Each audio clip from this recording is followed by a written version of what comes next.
ஓம் நம சிவாய, ஓம் நம சிவாய, ஓம் நம சிவாய. முருகா சித்தலி கருப்பா உங்கள் துணையோடும் எனது குருவாகிய புதுக்கோட்டை ஜெயராஜைய ஆசியோடும் இங்கு ஜாதக பதிவுகள் வழங்கி கொண்டு வருகிறேன்.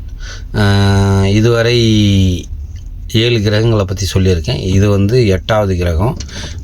இன்றைக்கி நிழல் கிரகமான ராகுவை பற்றி சொல்கிறேன். ராகு ஒரு பிரம்மாண்டம் எதிலும் பிரம்மாண்டம் அப்படிங்கிறவர் தான் ராகு. ராகு நிழல் கிரகம். அதனால் அவருக்கு உருவம் கிடையாது. ஆனால் ஒரு நிழலில் காது மூக்கு கண்ணெலாம் போட முடியாது. ஆனால் கருப்பாக ஒரு வடிவங்கள் கொடுக்கலாம். அந்த மாதிரி தான் ராகுக்கு இது. அந்த காது மூக்கு கண்ணெல்லாம் எதுவும் போட முடியாது.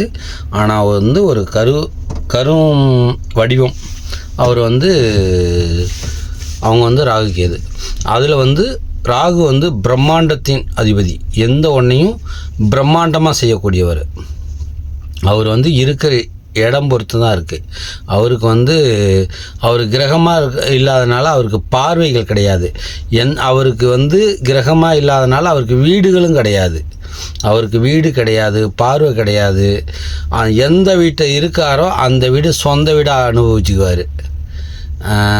ரவுடிஸெல்லாம் பார்க்குறோம்ல, ரவுடி ஒரு குழு ஒரு வீட்டுள்ளுக்கு வந்துருச்சுனாக்க, நான் போகிற வரையும் இந்த வீடு என் வீடு, சரியா, எல்லாம் அமைதியாக இருக்கணும் அப்படின்னு அந்த அராஜகம் பண்ணுவாங்கள்ல, அந்த மாதிரி தான் ராகு. அவர் இருக்கிற வீடு அவர் வீடு தான்.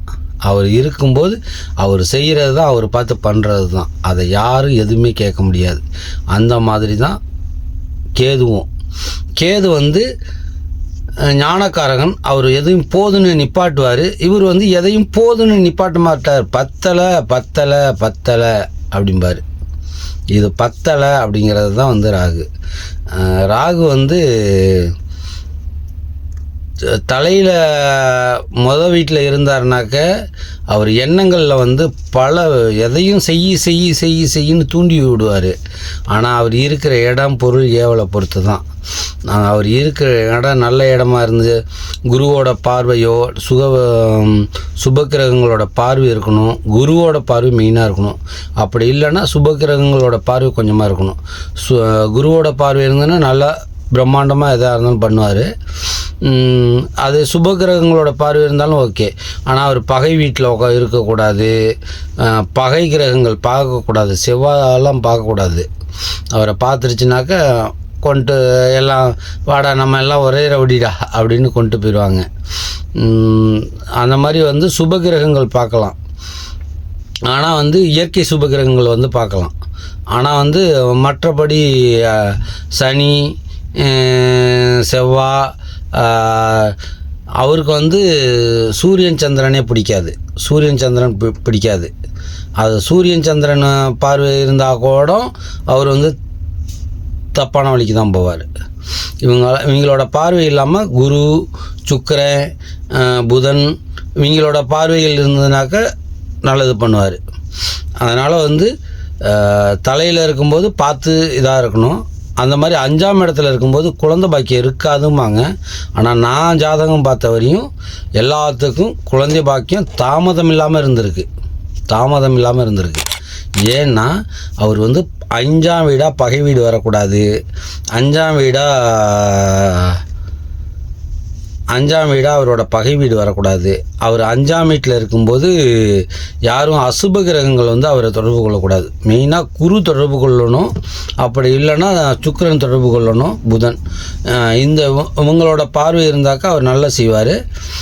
மற்றபடி சனியோட பார்வையோ செவ்வாயோட பார்வையோ சந்திரன் சூரியனோட பார்வையோ இருக்கும் பட்சத்தில் அவர் தீமையை கண்டிப்பாக செய்வார். அதனால் அவர் ஒரு பிரம்மாண்டத்தின் விஷயங்களுக்கெல்லாம் அவர் தான் அதிபதி. புகைப்பட கருவிகள் அதுக்கெல்லாம் புகைப்படம் ஒரு படம் இது பண்ணுறோம்னாக்கா அது அவரோட இது இருக்கணும். புகைப்படங்கள், விஞ்ஞானம், புது கண்டுபிடிப்புகள் அவருடைய தான். இந்த மாதிரி அவரை பற்றி சொல்லிக்கிட்டே போகலாம். இப்போயே 5 நிமிஷம் ஆச்சு. இதை நான் சுருக்கி இதாகி போடணும். இன்னும் கேதுவை பற்றி சொல்லிவிட்டு அப்போ 12 லக்னத்தை பற்றி 12 வீடு எந்தெந்த வீட்டில் இருந்தால் என்னென்ன பண்ணுவாங்க அப்படிங்கிறத அதை சொல்கிறேன். இது மாதிரி இதுக்கப்புறம் வந்து இன்னும் ராகுவை பற்றி சொல்ல போனால் நிறையா சொல்லிக்கிட்டே போகலாம். அவர் வந்து உங்களை இதெல்லாம் சூதாட்டத்துக்கெல்லாம் அவர் தான் இழுத்துக்கிட்டு போவார். வா சூதாடு அப்படின்னு. சூதாட்டம் பெரிய பெரிய அவர் நல்லா இருந்தாருன்னா சூதாட்டத்தில் அள்ளி கொடுப்பாரு. அவர் சரியில்லைனாக்கா சூதாட்டத்தில் உன்னை வச்சு அந்த இடத்துலையும் நீனா தற்கொலை பண்ணிக்கிற அளவுக்கு கொண்டு போயிடுவார். தற்கொலைக்கெல்லாம் அவர் ஒரு காரணமாகவும் இருக்கார் நான் பார்த்த வரையும். அதனால் வந்து ராகுவை இதுவரையும் ராகுவோட செயல் இப்படி தான் அப்படின்னு கணித்த எந்த ஜோதிடரும் கிடையாது. இனியும் வருவாங்களாங்கிறது வந்து பெரிய கம்ப சுற்றணும். ஆனால் வந்து அதை இவங்கெல்லாம் கணிக்கணும்னா அதிக ஆயுள் நம்ம உயிர் வாழணும். ஆனால் அதிக ஆயுள் நமக்கு உயிர் வாழ இந்த உலகத்தில் எதுவும் கிடையாது. அதனால் நம்ம இன்னும் வர பதிவுகளில் நிறையா பார்க்கலாம். கண்டிப்பாக அடுத்த பதிவு வந்து கேதுவை பற்றி போடுறேன். எனது குருவுக்கு முதற்க நன்றி, எனது சப்ஸ்கிரைபர்களுக்கும் நன்றி.